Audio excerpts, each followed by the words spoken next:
I apologize. My phone ran out of memory, and so the video cut out right in the middle of me doing this krypton orbital diagram.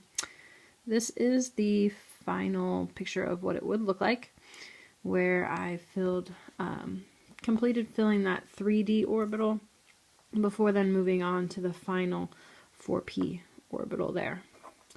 I also went ahead and filled in the uranium orbital diagram. Since it has 92 electrons, that could take me quite a while to fill out, but I will go through it real quick. So you fill the 1s, then the 2s, then the 2p, then the 3s, then the 3p. After 3p, you fill the 4s before coming back to the 3d, then the 4p, then you fill 5s, and then you come back to 4p, and then 5s. This is getting really crazy, right? 5p. I apologize, that's 5p. After 5p, according to Aufbau, we move on to the 6s. I'm going to look at my diagram real quick, because after 6s, especially on this orbital diagram here, those diagonal lines start to get a little bit fuzzy, just because of the amount of space these diagrams take up. It doesn't really lend itself for these nice straight lines like this does. So we were at the 6s. After 6s, we come back to the 4f. So back at my picture, here I am at 6s. So after I completed 6s, I came all the way back here and filled up this 4f level. After 4f, according to Aufbau, I move on to 5d, and then 6p, and then 7s. So after the 4f, I moved on to 5d, and then 6p, and then 7s. At the 7s point, I'm at 88 electrons. So after that, I come all the way back here to 5f, because according to Aufbau, after 7s comes 5f. So at 88, this would make 89, 90, 91, and then my final one, 92 electrons. That was a really big one. This is one where we would always supply you this orbital diagram if we ever asked you to draw another one this size. That was kind of mean. But then we have lead, which is only really 10 electrons less, so not really that much better. Again, I already went ahead and filled this one in.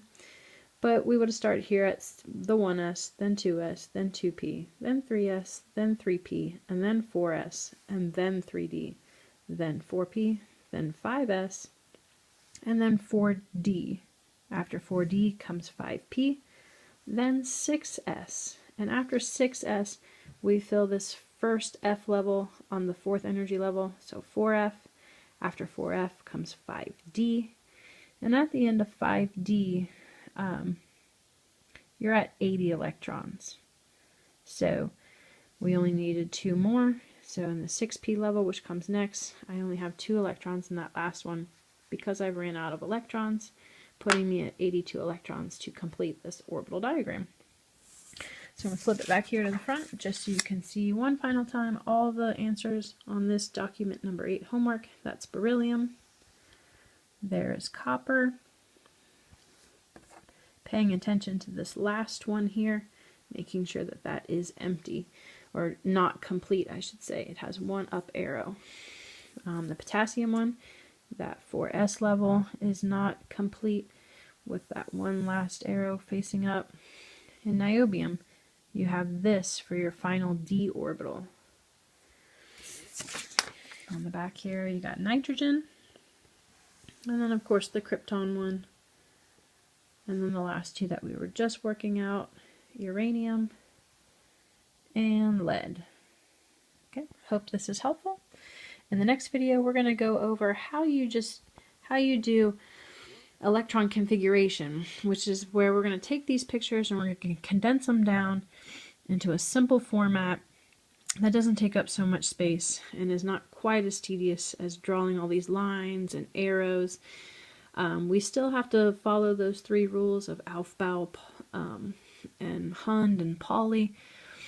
But in this next one, we're going to see that Aufbau is really where students might run into some hiccups. So look forward to the next video of taking these diagrams here from this homework and transforming them into what is known as just standard electron configuration notation.